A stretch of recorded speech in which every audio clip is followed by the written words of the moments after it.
Senhor presidente, senhores senadores, senhoras senadoras, ouvintes da Rádio Senado, telespectadores da TV Senado, senhor presidente Paulo Paim, senhor presidente que deixa a mesa, Eumênio Ferrer. Se quisermos um país livre de corrupção, precisamos nos unir. É o que diz Nicolau Dino, corregedor da Câmara de Combate à Corrupção do Ministério Público Federal, no manifesto onde apresenta 10 medidas para aprimorar a prevenção e o combate à corrupção e à impunidade. As propostas objetivo transparência, prevenção, eficiência e efetividade.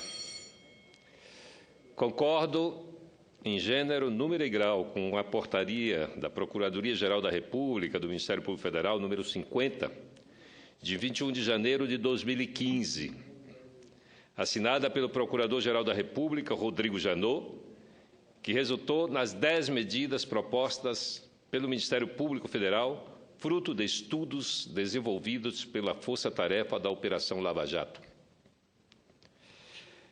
As medidas buscam evitar a corrupção, criminalizar o enriquecimento ilícito, aumentar penas da corrupção e tornar hedionda aquela de altos valores.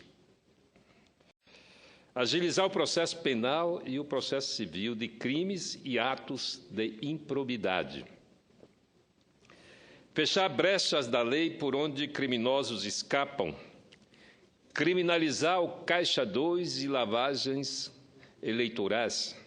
Permitir punição objetiva de partidos políticos por corrupção em condutas futuras.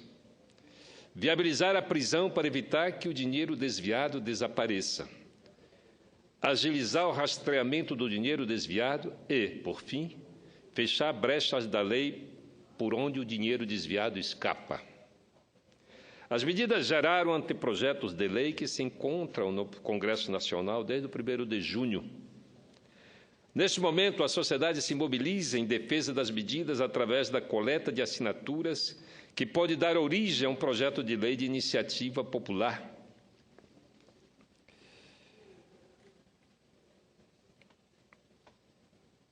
Mas, independente da iniciativa popular, coloco-me à disposição do Ministério Público Federal para transformar os anteprojetos das medidas propostas em projeto de lei do Senado.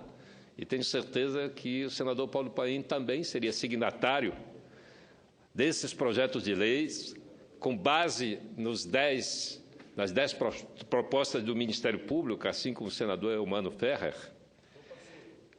Assim como o Ministério Público Federal acredita em um Brasil mais justo, com menos corrupção e menos impunidade, nós também acreditamos nesse Brasil. Para se combater o círculo vicioso de corrupção privada e pública, é preciso pôr fim à impunidade, pois esta e a corrupção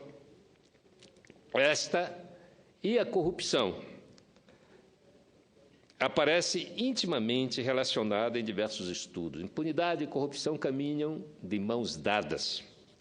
E pesquisas internacionais sobre esse problema demonstram onde há impunidade, floresce a corrupção.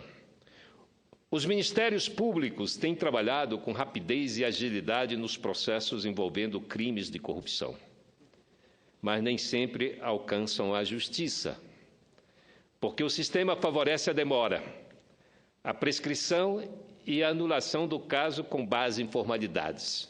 Veja, senhor presidente, nós temos, parece uma escola. Os exemplos do federal repercutem no estadual, que vai até o municipal. Em 2013, o Ministério Público deslanchou uma operação no meu estado, envolvendo a mesa diretora da Assembleia Legislativa e praticamente 22 de 24 deputados. Naquele então, o presidente da Assembleia acusava, o presidente da Assembleia, o deputado Moisés Souza, acusava o governador de estar em conluio com o Ministério Público para desgastá-lo. E agora nós temos a mesma situação aqui no governo federal. O Ministério Público ameaça denunciar o presidente da Câmara.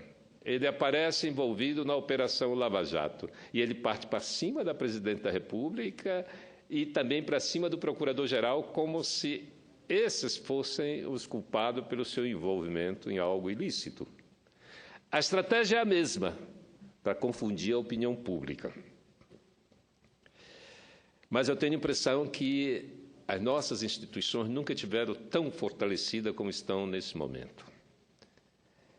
Pela primeira vez na história, nós temos a possibilidade de dar um passo adiante, vencer a crise sem abalo institucional, que isso me enche de muita satisfação e de alegria, saber que essa possibilidade de fato existe.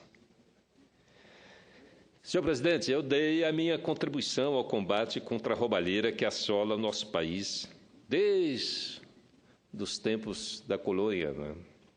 Na primeira carta que Pero Vaz de Caminha encaminhou ao rei de Portugal, naquele então ele já pedia, uma belíssima carta, uma poética carta, ele então pedia um emprego para o genro dele lá em Lisboa. Então, o nepotismo, o empreguismo e a corrupção está na origem, registrado, tem registro de nascimento no nosso país. Mas eu dei a minha contribuição, sim. Com a aprovação da Lei Complementar 131 de 2009, mais conhecida como Lei da Transparência, aprovada nessa Casa em 2004, e depois de 5 anos, em 2009, aprovada na Câmara Federal, no bojo de um grande escândalo, o escândalo das passagens aéreas. Desse escândalo foram pensados aqueles projetos que poderiam ser efetivos contra a corrupção, e a minha proposta terminou virando lei.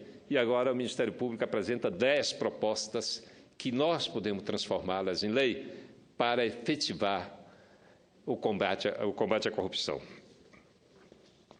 Nós temos um grave problema no nosso país, que é a má governança. A má governança, ela é congênita, ela está na origem, né, do nosso país e persiste até hoje. Se fala em reforma do Estado, nós precisamos profissionalizar a burocracia pública, fazer o que os países europeus fizeram no século XIX. Quase diariamente lemos, ouvimos e vemos na mídia revelações e denúncias a partir de navegação em portais de transparência, resultado da Lei Complementar 131, da Lei da Transparência, que obrigou a exposição de todas as receitas e despesas públicas em tempo real na internet.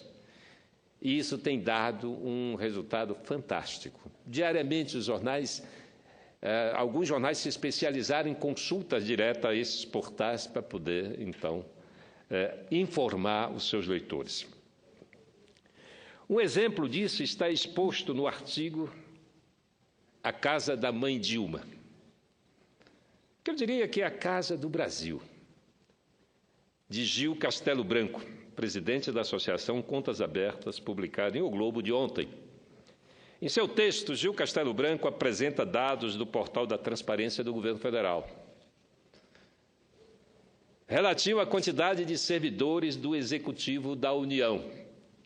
O empreguismo, o nepotismo, a corrupção estão na origem do nascimento do Estado brasileiro e estão na origem da República.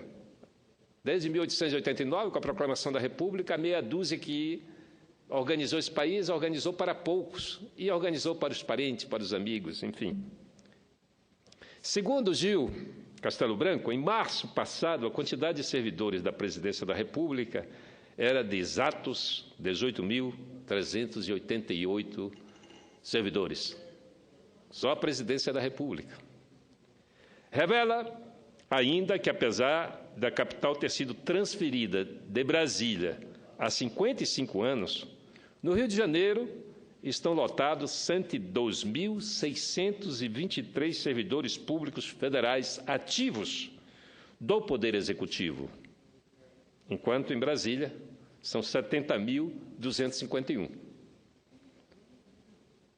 Quem não quer morar no Rio de Janeiro, não é? uma cidade belíssima, praias. Ainda, segundo o artigo, são os quase 100 mil cargos, funções de confiança e gratificações existentes apenas no Poder Executivo Federal. Somente os chamados cargos de direção e assessoramento superior, os DAS, somam 22.559. De 2002 para cá, foram quase 130 mil servidores federais civis a mais e cerca de 32 mil novos cargos, funções de confiança e gratificações. É um crescimento exagerado, galopante de empregos públicos. E isso não é só na União. Nós estamos fazendo um rápido balanço lá no meu estado, senhor presidente. De janeiro, em janeiro, existiam 28.300 servidores públicos no estado, no executivo. No final de maio, já estava em 32 mil e poucos. A folha de pagamento, senador Garibaldi, a folha de pagamento em janeiro era de 138 milhões. A de julho chegou em 173 milhões. É evidente que o Estado não vai dar conta dessa situação. Não vai ter como pagar tanta gente. E o pior é que não é para trabalhar, com certeza. É para receber.